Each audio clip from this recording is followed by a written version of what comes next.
Bem-vindos. Meu nome é Roberto Cabral Borges, sou analista ambiental, biólogo, mestre em ecologia.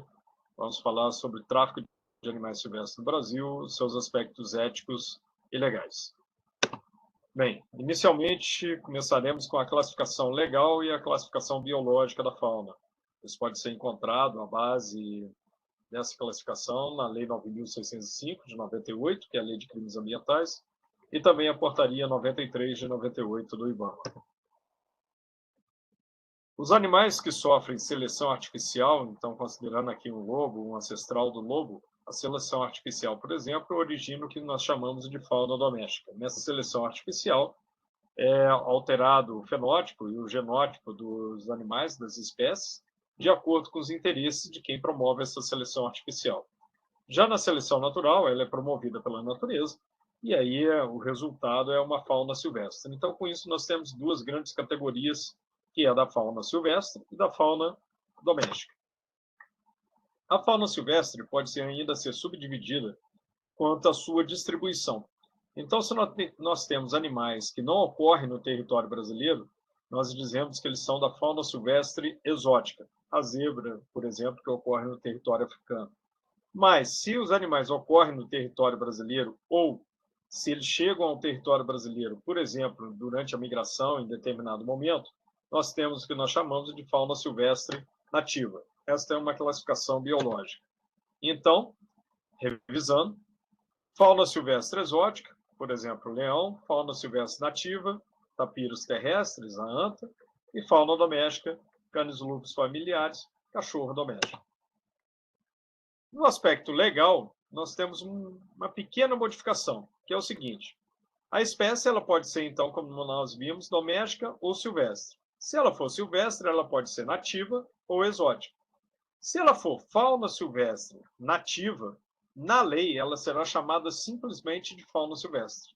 Se ela for fauna silvestre exótica, na lei ela será chamada simplesmente de fauna exótica. Então, na Lei 9.605, você não encontra o termo fauna silvestre nativa, você encontra o termo fauna silvestre para se referir à fauna silvestre nativa. E você encontra o termo fauna exótica para se referir à fauna silvestre exótica. Além disso, é importante que a gente saiba distinguir o que é um espécime, que na verdade nada mais é que um indivíduo, de espécie. Então, na hora que você tem espécime aqui, ó, um indivíduo, espécime aqui, dois indivíduos, e a espécie Canis lupus, a subespécie Canis lupus familiares. Então, sempre que vocês encontrarem na lei falando em espécime, nós estamos falando em indivíduos. Quando eu considero o espécime, que nada mais é que o animal, ele pode ser da espécie silvestre ou da espécie doméstica. Se ele for da espécie silvestre, ele pode ser um animal que está em vida livre, ou pode ser um animal que foi capturado ou nasceu em cativeiro. Então, ele vai ser dito domesticado ou amansado. Se ele for da espécie doméstica e estiver no ambiente doméstico, ele está no local adequado. Se ele for da espécie doméstica e estiver no ambiente natural, nós vamos chamá-lo de aselvajado ou então feral. Então, um cão que fugiu para o ambiente natural, formou matilha e está caçando e vivendo por conta própria, é chamado de cães ferais ou aselvajados.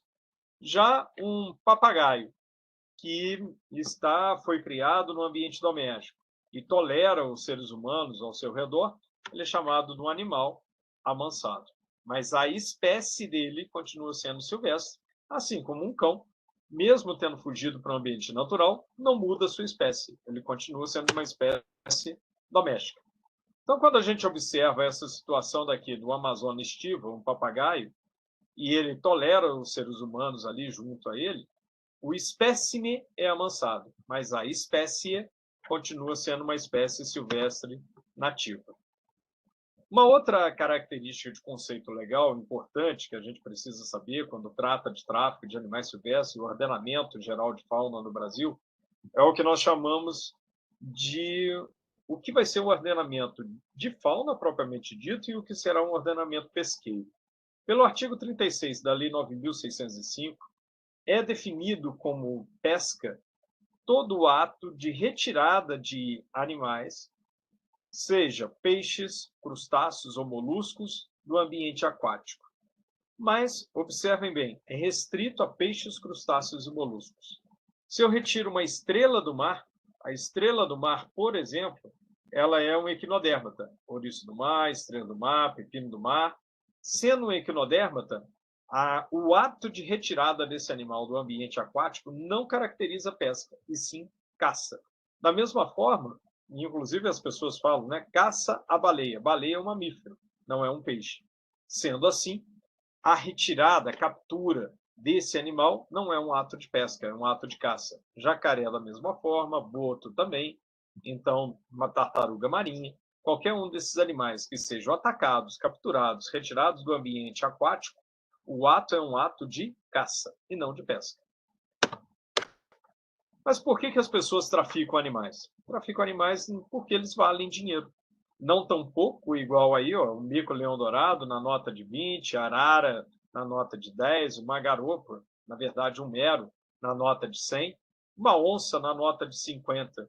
Mas eles valem muito mais do que isso. E é por isso, infelizmente, que as pessoas traficam animais. Porque tem pessoas que querem ganhar dinheiro com esse tráfico e tem pessoas que têm um desejo fútil de ter animais em cativeiro, animais silvestres em cativeiro. No Brasil, existem dois tipos de tráfico. Na verdade, no mundo existem dois tipos de tráfico. Se a gente considera o que é traficar. A gente pode classificar o tráfico em várias outras categorias, pensando, por exemplo, se é um tráfico doméstico, ou seja, restrito no âmbito nacional, ou se é um tráfico internacional. Mas quanto ao que é traficado, nós podemos dividir o tráfico em animais vivos, então igual esse macaco, ou partes ou produtos iguais a esses dentes de onça que estavam sendo traficados. Quando a gente desce em Botsuana, na África, no aeroporto de Botsuana, a primeira coisa que a gente encontra, a primeira coisa que a gente vê, de uma forma imponente, magnífica, mas triste, é essa estátua feita com marfim, com dentes de elefante. Lembrando que as pessoas, na verdade, matam esses animais simplesmente em razão dos seus dentes, do marfim. Também, isso daqui é uma cena relacionada a uma das maiores apreensões de chifre de rinocerontes na África, na Ásia, desculpa, e mostra como que o tráfico de partes de animais é comum e presente, então, no continente africano e no continente asiático. Mas o tráfico de partes de animais não se restringe a esses continentes, embora neles sejam mais característicos e mais visíveis. Essas facas, por exemplo, o cabo delas é feito com marfim, foi apreendido aqui em Brasília durante uma feira de cutelaria. A bainha que vocês veem ali na parte superior do slide é feita com pele de elefante, e tudo isso foi apreendido porque, na verdade, era irregular. Tá, o animal foi morto, e por isso foi morto, não existia documentação, e por isso foi apreendido.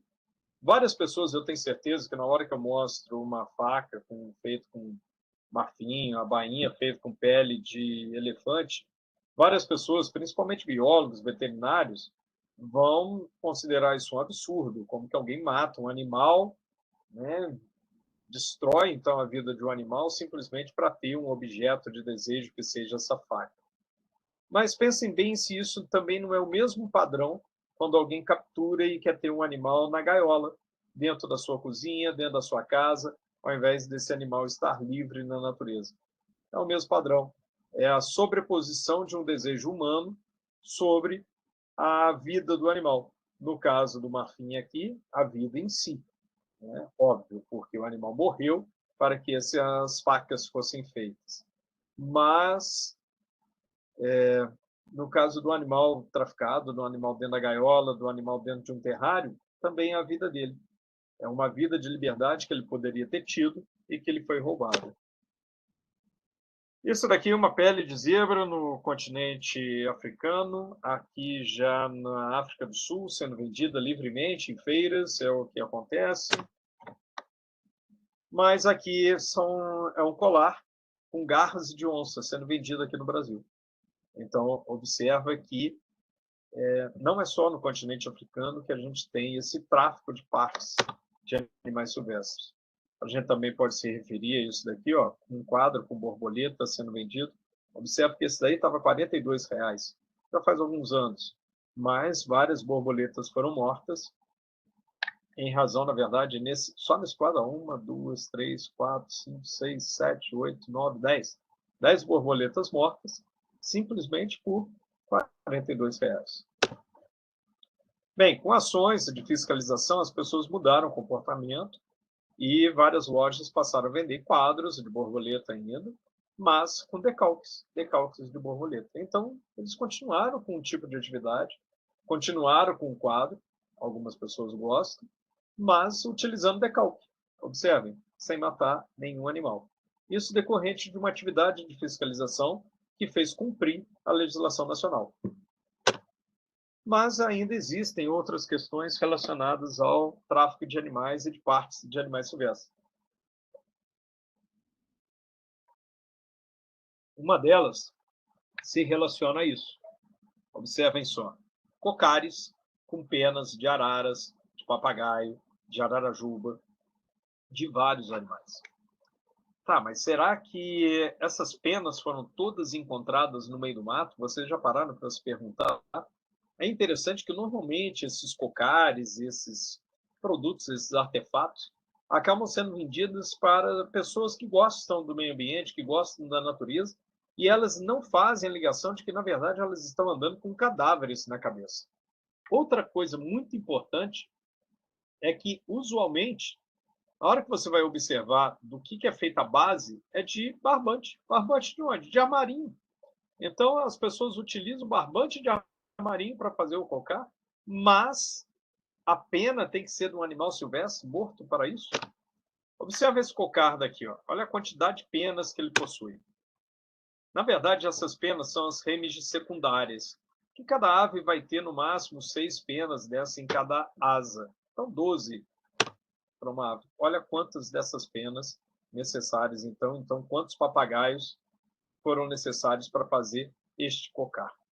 E é isso, é sobre isso que a gente fala quando se trata de cocar e de penas, é a morte dos animais. Essa daqui é uma pena que foi realmente pega no chão. Não sei o quanto cada um de vocês andam no meio do mato, eu ando bastante, e a gente não encontra penas em quantidades suficientes para fazerem cocares daquela forma, com penas bonitas, penas ainda viçosas. Isso simplesmente não acontece.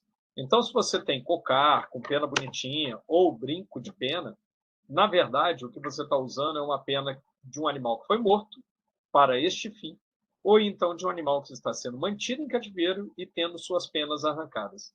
Seja uma situação, seja outra, concordam comigo que é uma situação absurda? Na verdade, é uma situação na qual os animais estão sendo mortos ou explorados de forma indevida. Nesse slide daqui, nós podemos ver um cocar que muito se assemelha até à questão característica dos cocares dos indígenas americanos, e com penas de gaviões e penas de araras, e vocês podem imaginar quantas araras foram mortas para a fabricação desse cocar.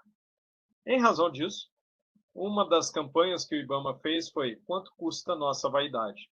Tentando mostrar para as pessoas que, na verdade, quando você usa um brinco de penas, quando você compra um cocar, na verdade, o que você está fazendo é contribuindo com o tráfico de animais silvestres e contribuindo com a morte destes animais.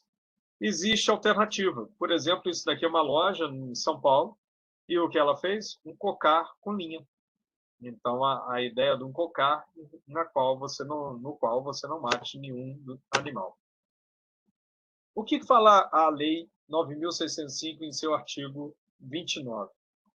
Ela fala que matar, perseguir, caçar, apanhar, utilizar a espécie da fauna silvestre nativa em rota migratória sem a devida permissão, licença ou autorização da autoridade competente ou em desacordo com obtida é crime. Da mesma forma, quem vende, expõe à venda, exporta, transporta, guarda, tem cativeiro, utiliza. Então, qualquer tipo de ato que você realize com a fauna silvestre nativa sem a devida licença ou autorização é um crime que estará sendo cometido. É importante que os estudantes de biologia, estudantes de medicina veterinária se interem disso, né? E percebam que existe um regramento de proteção da fauna silvestre. E esse regramento não tem base apenas burocrática, não é uma base burocrática e simplesmente uma questão de você tem que ter uma autorização, se não tiver está errado, e isso simplesmente por um papel. É considerando a necessidade de proteção desses animais, é considerando a necessidade de proteção dessas espécies. Por que essa necessidade de proteção? A maior parte dos animais traficados no Brasil são aves. Dentro das aves, principalmente os passeriformes canoros, ou seja, as aves que cantam, os pássaros que cantam, seguido pelos répteis e depois pelos mamíferos. E dos mamíferos, principalmente os macacos, e nos répteis, principalmente as serpentes, seguido pelas iguanas, pelos lagartos, de uma forma geral.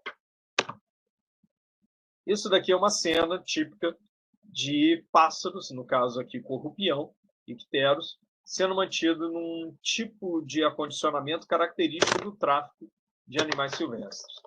E isso daqui, vários corrupiões, na verdade 430 aves, mais ou menos, aproximadamente, que morreram em decorrência do tráfico de animais silvestres, em decorrência do transporte de 600 e poucas aves.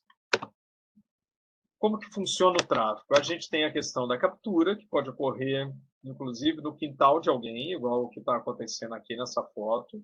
Ali, nesse canto, nós temos um colheiro e já armado um sapão para capturar um outro animal. Pode acontecer igual nessa situação, já num ambiente mais rural, onde também tem aqui uns periquitos e o alçapão armado, e aqui também é um alçapão do lado dos passarinhos. Isso daqui é o que a gente chama de depósito primário, ou seja, é o primeiro depósito após a captura. Então, ali, observando, não é nem uma gaiola, é simplesmente um local de manutenção desses animais que vão sendo capturados para depois serem vendidos em feira, por exemplo. Então, esse caracterizou o depósito primário. Na sequência, e os animais sempre se machucando, nós temos uma possibilidade de venda direta em feira ou venda para o que a gente chama de depósito secundário. Aqui a gente observa uma situação de feira no Nordeste, aqui no caso é uma feira na Paraíba, onde as pessoas foram detidas e serão encaminhadas para a delegacia em relação a estarem envolvidos no tráfico de animais, ou seja, na venda desses animais ali na feira, na qual vocês podem observar a venda ou dentro de gaiola ou dentro de transportadores. Esse tipo de venda de animais ocorre de diferentes formas. Por exemplo, esse animal que vocês estão vendo na tela é um periquito. É uma aratinga, é a aratinga cactória, é o periquito da caatinga. Mas, na verdade, o que aconteceu com ele? Ele teve a testa dele pintada, ele teve as asas arrancadas, as penas, né, das asas arrancadas, as penas da cauda arrancada e as penas do peito foram cortadas um pouquinho, para que ele pareça um filhote de papagaio. Na verdade, o animal é assim. O objetivo disso é que o filhote de papagaio vale mais do que uma aratinga. Então, o objetivo é fingir que o animal é um filhote de papagaio para que a pessoa tenha um lucro maior.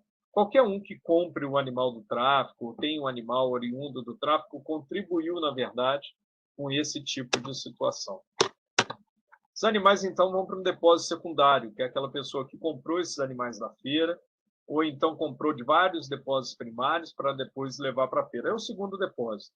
Muitas vezes nesse depósito a gente encontra gaiolas de amansa, gaiolas cercadas com uma tela para evitar que o animal se machuque muito ao se debater na gaiola, já que é um animal bravio e que ainda tenta escapar igual esse trinca-ferro. Existe a questão atualmente da feira virtual, que se iniciou muito no Orkut, mas hoje predomina, óbvio, né? O Orkut já não é um ambiente já tão visitado. Então, hoje nós temos o Facebook e também o WhatsApp como uma das principais plataformas nas quais ocorre a venda, o comércio desses animais, via internet. O transporte desses animais pode ser um transporte mais específico, igual esse que está acontecendo aqui dentro dessa caminhonete, que foi modificada para transportar canários da terra, ou pode ser um transporte aproveitando partes do carro, tá vendo? De qualquer local, para que se consiga. Ou mesmo em aeroporto, igual aconteceu com esse senhor, no caso, ele tentando viajar de Brasília para Fortaleza, levando todos esses animais, e aonde que eles estavam? Na mala. Sim, dentro da mala da pessoa, que seria despachada, E os animais batem de um lado para o outro, eles sobrevivem, alguns sim, alguns acabam sobrevivendo à viagem. Outros já não sobrevivem, igual esse macaco que saiu da Bahia para o Rio de Janeiro no bagageiro, no ônibus, e acabou não sobrevivendo, esse macaco prévio. Isso daqui é um dos tipos de apreensão que acaba acontecendo nessa época do ano, a PRF principalmente, é a principal força que apreende esse tipo de situação. Estão apreendendo papagaio, filhote de arara, filhote desses animais. Após a apreensão, deve-se iniciar o cuidado desses animais, o cuidado fornecendo alimentação adequada. Era interessante, pensem sempre nisso, nem sempre dá, mas interessante seria um instrumento para cada animal, separar todos os animais para que, se um estiver doente, não passe a doença para os outros, mas nem sempre isso é, infelizmente, possível. Um tráfico internacional agora se foca na questão dos ovos, então pesticidas principalmente são traficados utilizando os ovos. E existem cativeiros, né? Existem empreendimentos autorizados. A Lei 5.197 entendeu naquele momento que você ofertar a possibilidade de ter um cativeiro autorizado e que esse cativeiro disponibilize para a população animais oriundos dele, que isso atuaria competindo com o tráfico de animais silvestres, competindo com a caça de animais silvestres, diminuindo tanto o tráfico quanto a caça. Infelizmente, a gente observou que isso, na verdade, não se faz dessa forma, não acontece exatamente dessa maneira. Aqui, por exemplo, uma fiscalização, ali na década de 90, início dos anos 2000, em um criatório que criava passarinhos autorizados pelo IBAMA. E aqui, olha que interessante, é um criadouro comercial, só que, observem esse alçapão montado nesse criadouro comercial, numa área de fazenda, onde existiam essas espécies na área de fazenda e o alçapão aqui montado para a captura desses animais. Então, demonstrando que alguns criadores, infelizmente, se envolvem sim com o tráfico de animais silvestres, com a captura dos animais. Uma das atividades do médico veterinário é ser responsável técnico, por exemplo, de criadouros. Então, tenho sempre em mente a questão do bem-estar dos animais e a legislação ambiental. Não se envolvam com atividades irregulares dos criadores. Muitas vezes vocês poderão ser induzidos ou até pressionados para tanto, mas não vale a pena. Não vale a pena sobre o aspecto ético, não vale a pena sobre o aspecto profissional, sobre sua dignidade profissional. A criação de animais silvestres prevista, então, na Lei 5.197, sim, está previsto na Lei 5.197, igual a gente falou, e talvez a premissa tenha sido comportamento cultural de criação de animais silvestres e que a criação legalizada diminuiria a pressão sobre as espécies traficadas. Talvez isso tenha sido a proposta, a ideia do legislador naquele momento, em 1967, quando criou o Código de Fauna no Brasil. Só que, na verdade, o que a gente observa é que a criação em cativeiro, será que ela é realmente essa ferramenta? Será que ela realmente é uma ferramenta válida para combater o tráfico de animais silvestres? A criação em cativeiro realmente é uma das possibilidades do que nós chamamos de conservação ex situ. Mas essa criação ex situ, ela não engloba tudo. Você ter um papagaio na sua casa, você não está fazendo conservação ex situ. Você está atendendo o seu desejo pessoal de ter um papagaio. Você ter uma serpente na sua casa, você não está fazendo criação ex situ, conservação ex situ. Você está atendendo ao desejo pessoal de ter uma serpente na sua casa. Na hora que você tem um criadouro, por exemplo, e você começa a induzir determinados padrões reprodutivos ou padrões de padronagem, né? A padronagem dos animais, criando o que a gente chama de morpho-snake, porque você prefere uma padronagem diferenciada de uma jiboia ou de uma pita, ou seja lá do que for. O que você está fazendo não é conservação ex situ. Você está criando um produto único de mercado para que possa ser vendido. Então, as pessoas, e principalmente criadores comerciais, muitas vezes arguem e batem no peito, trazendo para si como se eles fizessem conservação ex situ, quando, na verdade, o que eles fazem é um tipo de criação com objetivo comercial. É permitido isso em lei? É permitido isso em lei. A Lei 5.197 permite esse tipo de criação. O que a gente não pode é confundir a criação ex situ com conservação ex situ. São coisas diferentes. Bem, o CISPAS é um sistema de gestão de passeriformes que é o maior sistema de controle de animais silvestres do mundo. Ele foi instituído em janeiro de 2004, e quando foi instituído, nós percebemos que a maior parte dos animais criados no Brasil, de passeriformes, eram curió, seguido pelo canado da terra, depois seguido pelo trinca-ferro e, finalmente, pelas espécies de coleiro. Esses grupos compreendem 60% dos pássaros criados. E aí veio uma coisa interessante quando a gente confrontou as espécies mais criadas no CISPAS com as espécies mais apreendidas pelo IBAMA. Em qualquer ano que a gente analise, o que vai acontecer é uma sobreposição, uma coincidência entre as espécies mais criadas e as espécies mais apreendidas. Qual o problema disso? O problema é que a criação amadorista de passeriforme está regulamentada desde 1972. Então, era de se esperar que em 2004, 2010, 2019, 2022, nós não tivéssemos mais uma sobreposição de espécies criadas e traficadas.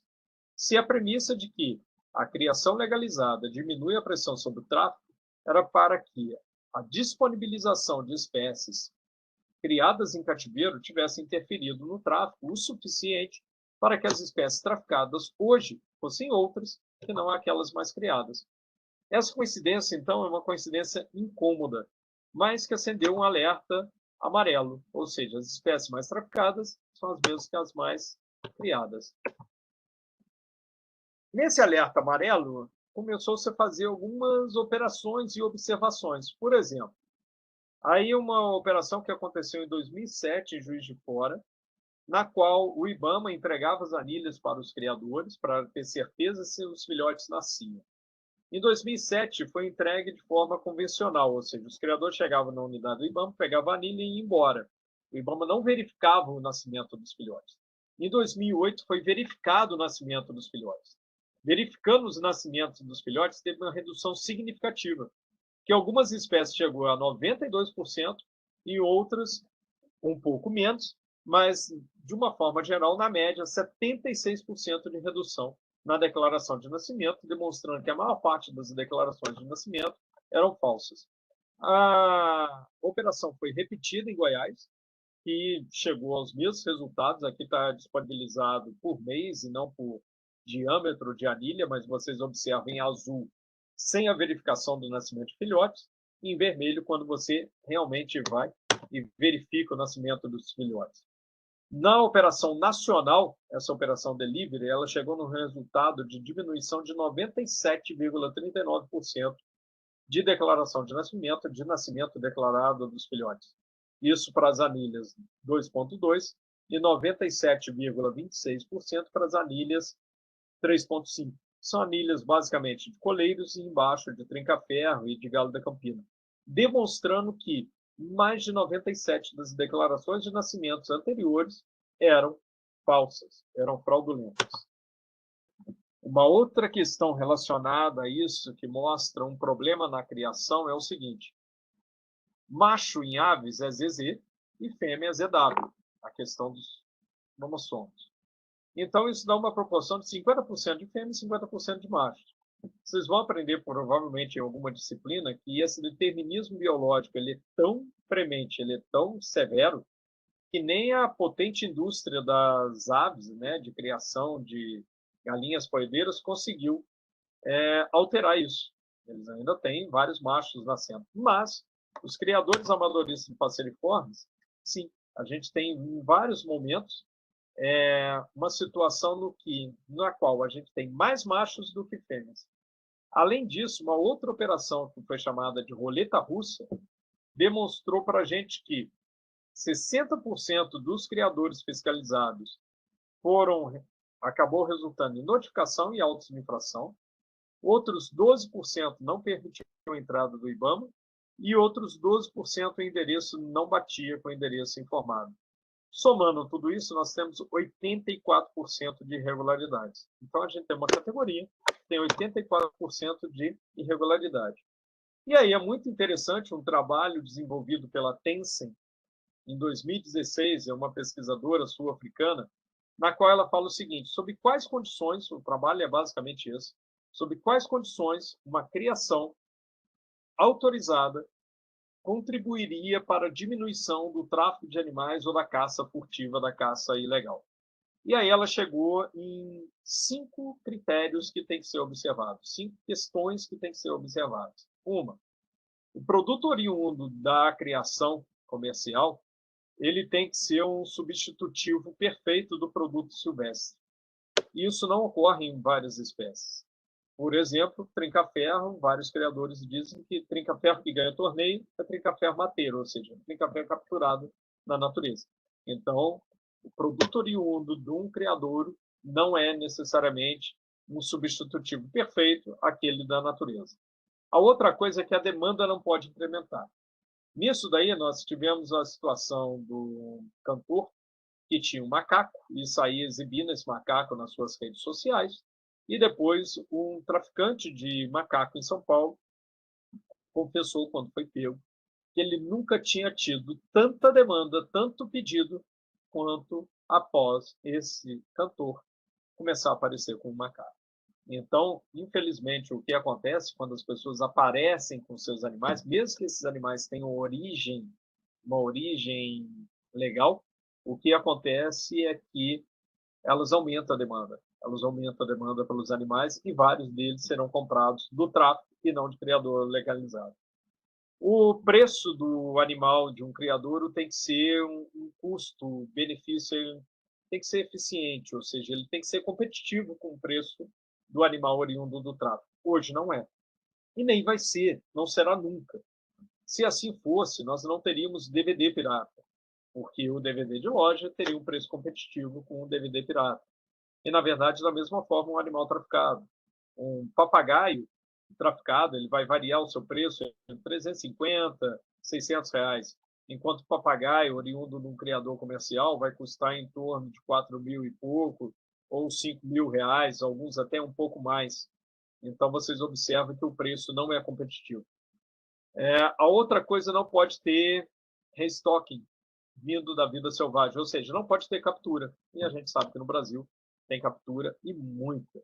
O Brasil apreende em torno de 45 a 60 mil espécimes por ano.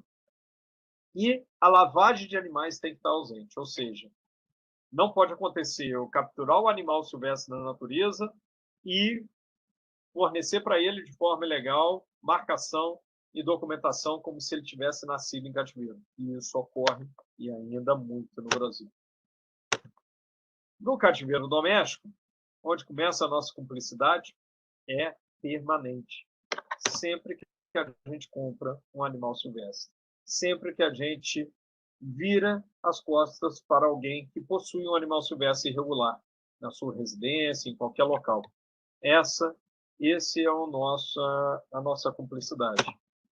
Isso daqui é que muitas vezes a gente encontra cativeiro. Olha só, isso é um bicudo, uma espécie rara, uma espécie ameaçada de extinção, e a condição da gaiola do bicudo. Aqui um papagaio alimentado com café com leite e girassol, uma alimentação, portanto, então, totalmente inadequada. É interessante que, muitas vezes, o animal que é oriundo do tráfico é mantido em cativeiro doméstico, um cativeiro ilegal, e o médico veterinário não denuncia isso. Ele chega, atende um animal, por exemplo, numa situação dessa, observa que esse ainda está com uma corrente na pata, isso acaba sendo uma situação que implica muitas vezes em quebra da pata do animal, deslocamento do membro dele, quando ele cai desse puleiro da gaiola e fica pendurado por essa corrente. O fato de ser alimentado com girassol arrebenta o fígado dele. E eu vejo muitas vezes vários veterinários questionarem e dizerem: não, mas eu já orientei agora e a situação desse animal será melhor. Qual situação desse animal será melhor? Esse é um animal traficado. Essa pessoa deveria aprender que ela não pode traficar animais. Se o veterinário está realmente preocupado com o animal, o melhor caminho desse animal é ser apreendido dessa pessoa, ou seja, a pessoa tem que ser denunciada, esse animal tem que ir para um centro de triagem para que ele tenha a opção, a possibilidade, pelo menos, de retorno à natureza. Se você não acredita em centros de triagem, se acha que os centros de triagem não estão adequados como deveriam ser, existem concursos para o IBAMA, existem centros de triagem de diversas, seja de prefeitura, de vários dos estados, de vários locais, e são campos férteis para que recebam médicos veterinários de Silvestre e trabalhem ali, desenvolvam projetos, ONGs também que desenvolvam projetos de reintrodução dos animais, de recuperação desses animais. Então, quem realmente está preocupado com o animal, na hora que recebe um animal oriundo do tráfico, vai pensar em chamar os órgãos ambientais, vai pensar que esse animal precisa, ele necessita, ele tem o direito de ser resgatado dessa situação de cativeiro ilegal na qual ele se encontra e que tem o direito de poder recuperar a sua liberdade. E para recuperar a sua liberdade, se você, igual eu falei, não acredita que todos os centros de triagem possam conseguir isso, desenvolva um trabalho voluntário, desenvolva um trabalho com uma ONG ou apoie ONGs que desenvolvem esse trabalho, verifique as ONGs que desenvolvem esse trabalho, buscando dar liberdade novamente aos animais. E isso é uma situação também comum, que a gente encontra em vários cativeiros. O pessoal fala assim, não, mas o animal já se afeiçoou àquela família e tudo, é interessante que ele esteja. Como será que é a vida desse animal? Como será que é a vida de um papagaio que voa quilômetros por dia, de uma arara que voa também quilômetros por dia, de um tucano que voa plainando dentro de um cativeiro, dentro de uma gaiola? E os animais, o indivíduo pode ser amansado ou domesticado, mas ele continua sendo uma espécie silvestre nativa. Um papagaio preso pela corrente, impedido de voar, continua sendo de uma espécie que tem milhares de anos de adaptação, e se for considerar o grupo das aves, milhões de anos de adaptação ao voo. Isso sem contar no seguinte, olha só essa, vamos chamar maritaca, né? Essa situação dela, na verdade, estava em Cancún, não era nem no Brasil, e numa situação para atrair turistas, e as pessoas olham por cima, acham que a asa está perfeita, o animal não voa porque gosta dali. Eu fiquei mexendo com ela até que ela abriu as asas finalmente e eu pude bater a foto que eu sabia o que eu encontraria, ou seja, as asas com apenas arrancadas para que o animal não possa voar. E é assim que ocorre a exploração destes animais.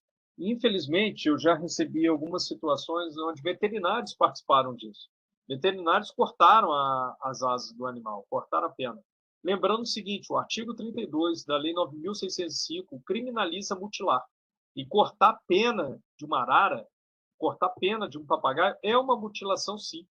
Não adianta você considerar, uma pessoa considerar, igual já conversaram comigo, não, mas é a mesma coisa que uma unha, porque é queratina. Tá, mas quando você corta uma unha, você não arrebenta, você não destrói a estrutura e a possibilidade da estrutura do que uma mão faz. Mas quando você corta uma pena, você está mutilando a estrutura da asa, sim. Porque a partir do momento que ela tem a pena cortada, a asa não serve estruturalmente mais para o que ela deveria servir. Então, é uma mutilação, e a mutilação está prevista no artigo 32 da Lei 9.605. Observe esse papagaio daqui, a situação. E isso é muito comum de nós encontrarmos. Tanto asas cortadas quanto penas arrancadas, né? Penas cortadas quanto penas arrancadas dos animais.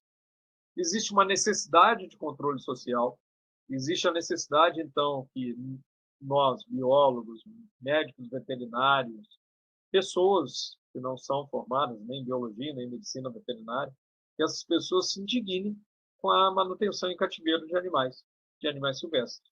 E denuncie essa manutenção em cativeiro, ou se o animal, se ele tiver origem legal, não tem a questão de denúncia, mas questione o proprietário daquele animal, se ele considera aquilo correto, o passarinho dentro da gaiola, a arara sem poder voar, o papagaio preso por uma corrente, se aquilo é correto. A questão é que o tráfico de animais silvestres é um crime, sim, mas nem todo mundo considera o crime ambiental como crime. Se você não considera isso, você vai ver um papagaio num poleiro e vai considerar isso uma coisa normal, como se fosse um quadro na parede pela vida inteira. vai considerar que colocar passarinhos na varanda é normal e, inclusive, em comércio. Isso seria normal, mas o que não é. O transporte desses animais, tudo isso vai aparentar uma coisa normal, mas que, na verdade, não é. Fora isso, tem a questão da lavagem dos animais, ou esquentamento de animal. E aí a gente tem que lembrar isso daqui, ó. Normalmente, aves, elas são marcadas com anilha, na qual, até o 8º dia de vida, mais ou menos, o hálux ele vai conseguir ser entortado totalmente para trás, e com isso inserida a anilha no animal. Teoricamente, então, o animal anilhado significa que ele nasceu em cativeiro. Mas a gente tem que lembrar que o tráfico de papagaios é feito com tráfico de filhote. Então, você pode ter a possibilidade de anilhamento, e também as anilhas de criador comercial não possuem padrão, são as anilhas do criador amadorista. Tudo isso contribui por uma situação em que o tráfico acaba vicejando e conseguindo a questão de esquentamento dos animais. Mas existem indícios que nos mostram, tipo, dedo quebrado, pata quebrada, pata mutilada. Esses indícios todos apontam para que o animal foi mutilado, na verdade, para que ele recebesse essa marcação e parecesse que nasceu em cativeiro. Então, existe anilhas falsificadas, existem anilhas adulteradas, existe produção de documentação, e o veterinário, como responsável técnico, tem que ficar atento para que ele não esteja num criador comercial, ou qualquer outro tipo de criação, onde isso esteja acontecendo e ele não perceba. E já que ele é o responsável técnico, ele também é responsável pelo que acontece ali. Aqui ao lado direito, na pata do animal, nós temos uma anilha falsa, e aqui do lado esquerdo, uma anilha verdadeira. Uma anilha falsa, ainda uma falsificação grosseira, várias falsificações agora são bem melhores do que essa. Então, vocês observem que, segundo o trabalho lá da Tencent, a lavagem de animais tem que estar ausente, só que no Brasil ela não está. Então, a criação autorizada no Brasil realmente não contribui para a conservação.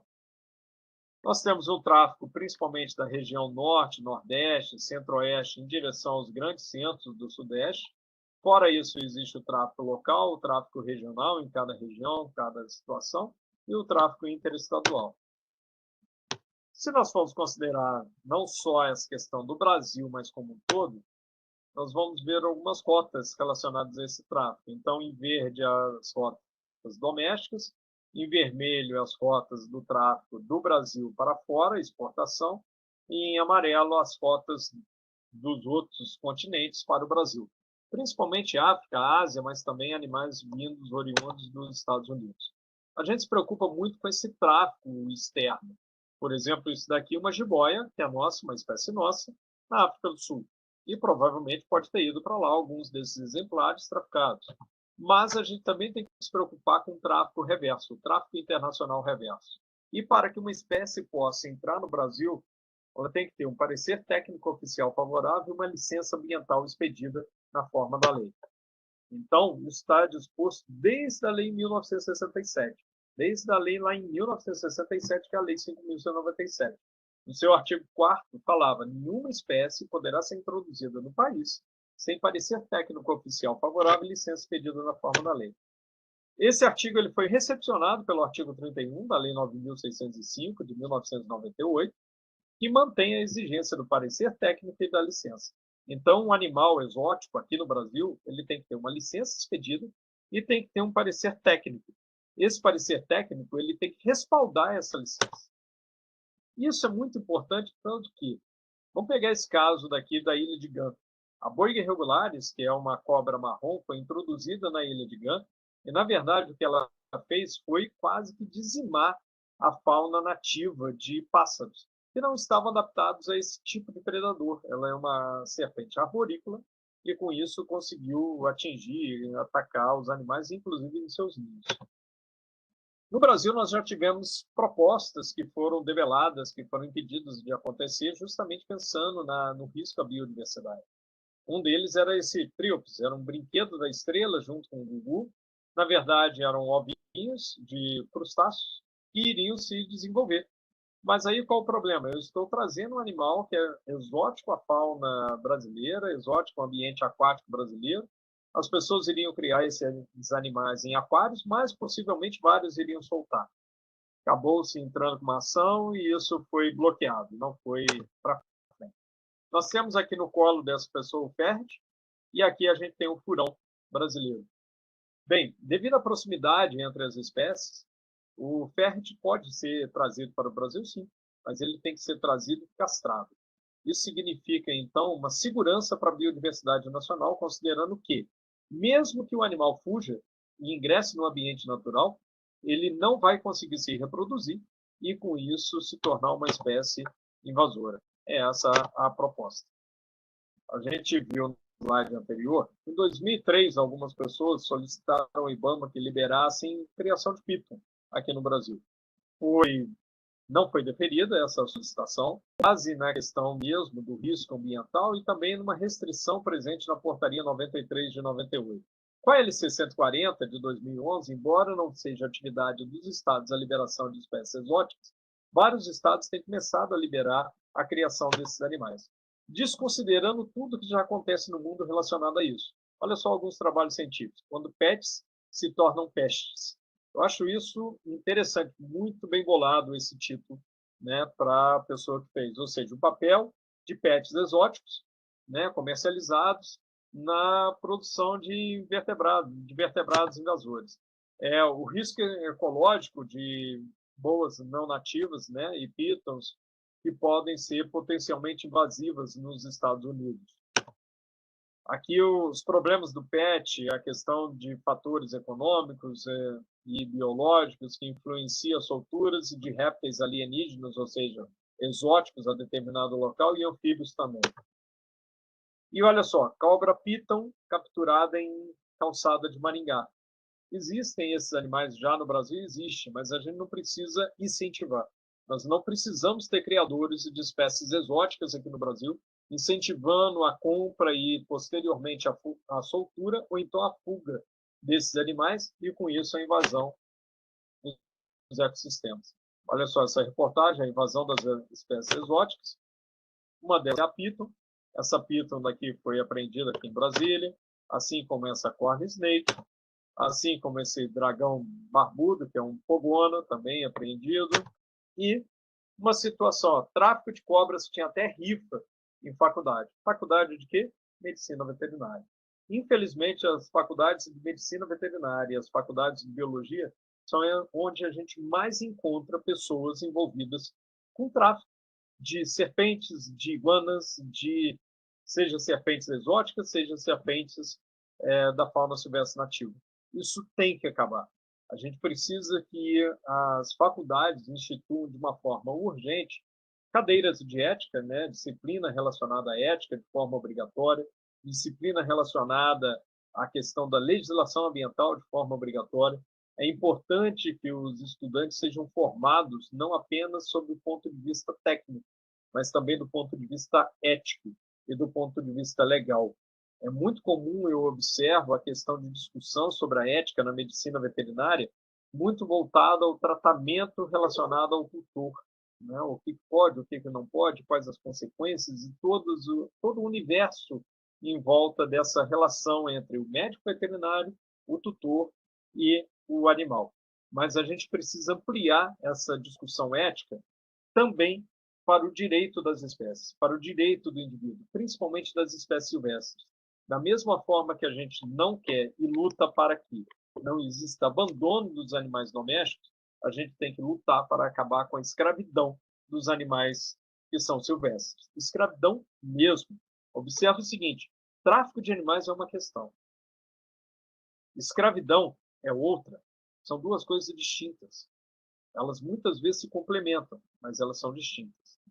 Tem uma situação em Nova York, devido a um movimento popular, se recusou a estátua de uma rainha portuguesa. Sabe por quê? Porque o pai dela, não ela, o pai dela tinha fazenda de escravos. E as pessoas argumentaram que ela própria não tinha fazenda, ela própria não traficava. Mas aí, olha só a diferença. Você tinha a escravidão e você tinha também a relação da questão do tráfico. negreiro no Atlântico. São coisas diferentes. E elas acabaram por quê? Porque o tráfico era um absurdo, mas não só o tráfico era um absurdo, a escravidão também era absurda. Nenhum dos dois tinha qualquer respaldo ético. E a gente precisa pensar nisso. A gente precisa pensar nessas questões básicas. E na questão ética, sobre o que é certo e o que é errado. E qual que é o futuro que a gente quer. Nesse pensamento, a gente precisa entender que não apenas o tráfico de animais é errado, mas a escravidão dos animais também é errado, no sentido de que eu tenho papagaios de uma espécie que hoje ocorre em liberdade, ocorre na natureza, e eu estou condenando indivíduos dessa espécie ao cativeiro, sendo que ele tem um lugar na natureza, ele poderia estar solto. Eu tenho jiboias, cujos indivíduos ocorrem na natureza, cuja espécie ocorre na natureza, e eu estou condenando esse animal a um terrário. Isso tem que ser levado em conta, isso tem que ser discutido. Legalmente pode? Sim, legalmente pode. A gente viu, tem a Lei 5.197, você pode instituir, você pode, como médico veterinário, ser responsável técnico de um criador, e você pode, sendo responsável desse criador, auxiliar e vender vários desses animais. Mas a pergunta que deve ser feita é: isso é correto? E eu desafio cada um de vocês, conversem sobre isso depois. Até onde que vai o limite do que é certo e do que é errado? Eu mantenho um animal em cativeiro, mas é um animal doméstico? Ok, isso pode ser certo, porque, pensem bem, não existe local para poodle na natureza. Não existe local para Rottweiler na natureza. Não existe local para São Bernardo, que seja um labrador na natureza. Não existe local. Não existe local para um vira-lata, sem raça definida, se assim desejar, na natureza. Mas existem locais para papagaios na natureza, para jiboias na natureza, para vários animais silvestres. Eu preciso pensar sobre isso. E o cúmulo da questão acabaram trazendo uma naja para o Brasil, sem o soro, e brincando com esse animal, e aí a pessoa acabou picada por este animal. E era óbvio que quem tinha uma naja, com certeza tinha vários outros animais, o que se mostrou verdadeiro. Né? Para você chegar na naja, significa que você passou por vários animais. E aí vem o seguinte: não dá para estudante de veterinária ou biologia arguir desconhecimento. Vocês não podem se esconder atrás do desconhecimento para falar: eu não sabia. Eu não sabia que trazer um animal, comprar um animal, manter um animal desse em cativeiro, eu estou interferindo com a biodiversidade do país de onde ele foi retirado. Eu não sabia que manter um animal desse em cativeiro, eu estou arriscando a biodiversidade nacional. Eu não sabia que manter um animal desse em cativeiro, eu não consigo fornecer para ele todas as estruturas e as condições necessárias a lhe garantir o bem-estar. Não dá para você falar que não sabia. Então, você tem que decidir muito qual tipo de veterinário que você quer ser. Um veterinário que vai lutar pelos animais ou um veterinário que vai simplesmente ganhar dinheiro, aproveitando que existem pessoas que acham que gostam dos animais, mas que, na verdade, gostam de ter, gostam de possuir os animais. A Nádia foi apreendida, acabou recebendo o nome de Nádia e hoje vive no Instituto Butantan. Isso daqui é o que aconteceu nos Estados Unidos e ainda acontece, infelizmente, que é a questão da invasão das pitons. É uma das coisas que a gente busca evitar que aconteça no Brasil. E, quando acontece, já é tarde demais. Quando você descobre que foi invadido por serpentes, que existem um monte de serpentes, já é tarde demais para conter. E aí começa uma guerra a esses animais, e normalmente nessa guerra os animais vão sofrer, e muito. Então, considerando o objetivo do médico veterinário, que um deles é de proteção dos animais, é bom que isso não aconteça. E, finalmente, o que eu considero é que comportamentos se mudam. Né? Ali uma foto acima, as pessoas fazendo o que se chamava de passarinhar, que era capturar passarinho, e olhem só, adultos. E aqui embaixo, o birdwatch, né? Observando, então, a observação de aves, e as pessoas aprendendo que quando você gosta realmente dos animais, quando você gosta das aves, o que você compra são binóculos e não gaiolas. Então, eu espero, sinceramente, que vocês reflitam sobre a questão da escravidão dos animais, da escravidão dos animais silvestres, a necessidade de se manter animais silvestres como pet, como animais de estimação, os problemas que decorrem disso para os animais. Vocês, como médicos veterinários, com certeza sabem que várias pessoas não teriam condições nem de criar cães ou gatos, porque elas não entendem os animais, quanto mais uma serpente, um papagaio, uma arara, um tucano, passarinhos, que têm graus diferenciados de acordo com a espécie de requisitos, sejam nutricionais, comportamentais e de enriquecimento ambiental. Espero que vocês reflitam sobre isso. Espero que, em algum momento, as faculdades de medicina veterinária e também de biologia instituam cadeiras importantes e sérias a respeito da ética animal e também da legislação ambiental. Muito obrigado a todos que chegaram até aqui, até o final, e espero que, assim como eu, vocês também estejam dispostos a defender os animais. Muito obrigado.